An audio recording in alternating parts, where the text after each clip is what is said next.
बिस्मिल्लाहिर्रहमानिर्रहीम, अस्सलाम वालेकुम। मैं मुज़म्मिल अवान इस खबर के साथ हाजिर हूँ कि नवाज शरीफ एवनफील्ड रेफरेंस में बाइज्जत बरी हो चुके हैं। अदालत ने उनको बाइज्जत बरी कर दिया। एवनफील्ड रेफरेंस जो एहतसाब अदालत के जज मोहम्मद बशीर की अदालत में चला था, जिसमें नवाज शरीफ को सज़ा सुनाई गई थी, और नवाज शरीफ को फ्लैगशिप रेफरेंस में एहतसाब अदालत के जज मोहम्मद बशीर ने बरी कर दिया था।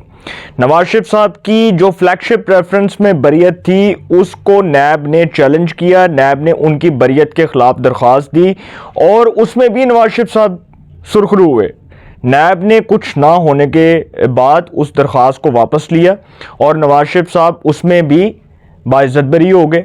अब नवाज शरीफ साहब का एक मामला रह गया है, वो है अल अजीज़िया। अल अजीज़िया रेफरेंस, इसके ऊपर मैं बाद में आऊँगा, लेकिन उससे पहले मैं आपको बताऊं कि जिस बुनियाद पर नवाज शरीफ को सज़ा सुनाई गई वो केस था पैनामा लीक्स का। लेकिन उस पर चूँकि पाकिस्तान के जो प्रोमिनेंट लॉ एक्सपर्ट्स हैं, जिस तरह बैरिस्टर कामरान मुर्तज़ा हैं, इरफान कादिर साहब हैं, बहुत से वो हामिद खान साहब हैं, बहुत से प्रोमिनेंट लॉ एक्सपर्ट्स हैं, उनको इस फैसले पर तहफ़्फ़ुज़ात थे। उन्होंने इस फैसले पर अपने तहफ़्फ़ुज़ात का इज़हार किया कि चूँकि नवाज शरीफ को सज़ा तो आपने पैनामा लीक्स केस में अकामा पर दी, और ये सज़ा दी, जस्टिफिकेशन ये थी कि चूँकि नवाज शरीफ ने बेटे की कंपनी से तनख्वाह नहीं ली, लिहाजा उनको ताहयात नाअहल करार दिया जाता है और वो पाकिस्तान की सियासत से, पार्लिमानी सियासत से ताहयात नाअहल हो चुकी हैं।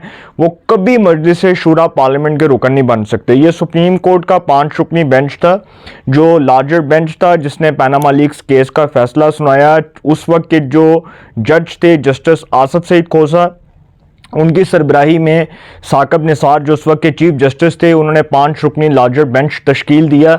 जस्टिस आसफ सईद खोसा, जस्टिस गुलजार, जस्टिस एजाजुल हसन, जस्टिस एजाज अफजल और जस्टिस अजमत सईद शेख, 5 जजेस ने नवाज शरीफ को डिस्क्वालीफाई करने का फैसला जारी किया और नवाज शरीफ साहब को ताहयात नाअहल करार दिया। लेकिन उसके साथ साथ उस वक्त की सुप्रीम कोर्ट का ये फैसला था कि उस वक्त के जो जज थे, जो बहुत इंटेग्रिटी वाले जज हैं, ऑनरेबल जज हैं, जस्टिस एजाजुल एहसन, उनको नैब के ऊपर मॉनिटरिंग जज मुकर्रर किया गया। चूँकि सुप्रीम कोर्ट ने कहा था कि नवाज शरीफ के खिलाफ अल अजीज़िया, फ्लैगशिप और एवनफील्ड के जो रेफरेंसेज हैं, उसके ऊपर हम एजाजुल एहसन साहब का मॉनिटरिंग जज मुकर्रर कर रहे हैं।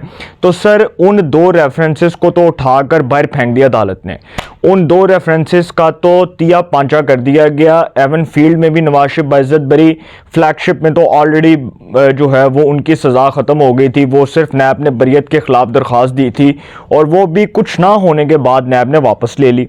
अब पीछे रह गया अल अजीज़िया। लेकिन उससे पहले मैं आपको एक चीज़ बताऊं कि देखें, नवाज शरीफ का केस चला था पैनामा लीक्स का, उनको निकाला अकामा पर गया और कहा गया, जो जस्टिफिकेशन दी गई उस वक्त की जो ऑनरेबल कोर्ट थी जिसने ये फैसला दिया था, उन्होंने कहा था कि नवाज शरीफ ने चूंकि बेटे की कंपनी से तनख्वाह नहीं ली, लिहाजा उनको नाअहल करार दिया जाता है। अब देखें, इस फैसले के मुताबिक सुप्रीम कोर्ट ने ब्लैक लॉ डिक्शनरी का सहारा लिया और ब्लैक लॉ डिक्शनरी का सहारा लेते हुए नवाज शरीफ को नाअहल करार दिया, ताहयात नाअहल करार दिया।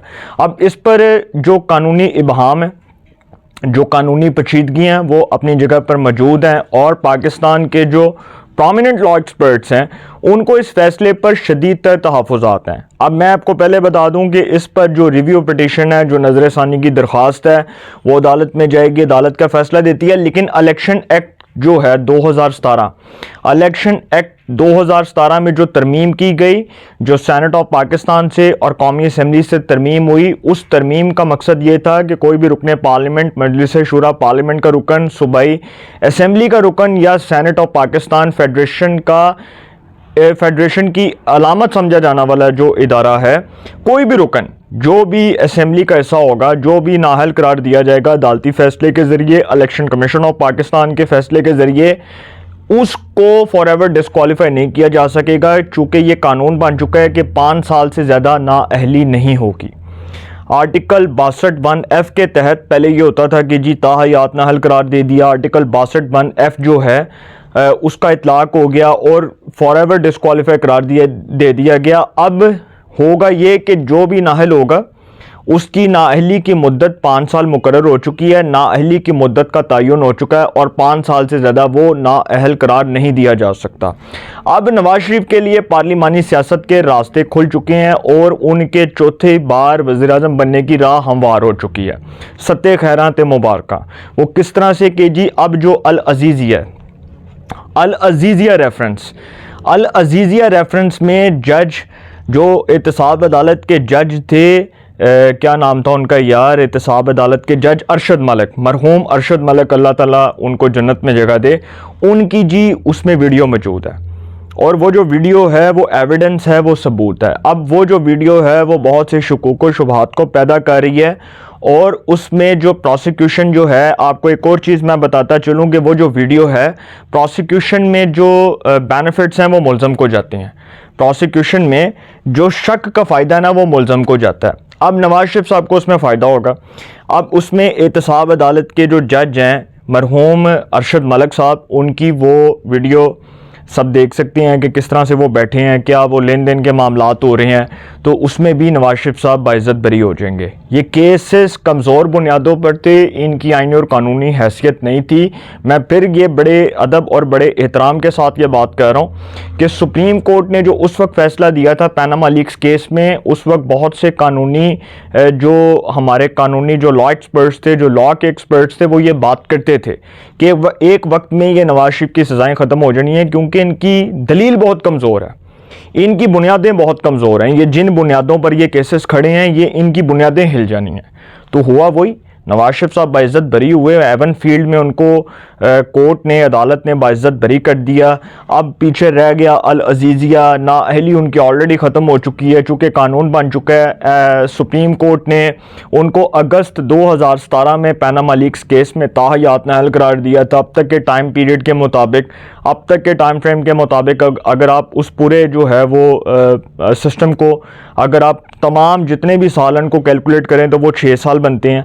नवाज शरीफ की चूँकि नाअहली जो है वो 5 साल की मुद्दत है। हर कोई जो भी नाअहल हुआ, अब फैसल वाडा है, इमरान खान है, कोई भी नाअहल हुआ तो नाअहली की मुद्दत 5 साल है, उसका तयन हो चुका है और चूँकि ये कानून बन चुका है, इसका इतलाक़ हो चुका है, तो अब नाअहली की मुद्दत का तयन 5 साल हो चुका है। और खुद सुप्रीम कोर्ट भी कह चुकी है कि पार्लिमान एक कानून साज़ीदार है, कानून साजी तो पार्लियामेंट ने करनी है।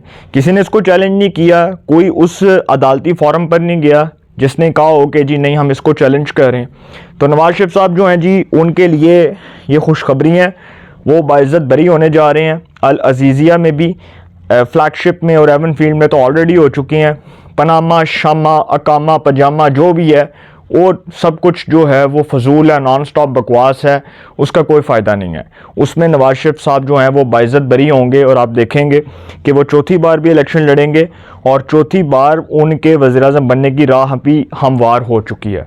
अपनी राय का कमेंट्स में ज़रूर इज़हार कीजिएगा। इंशाअल्लाह एक नए सेगमेंट के साथ फिर मुलाकात होगी। अपना बहुत ख्याल रखिएगा। आला निगहबान।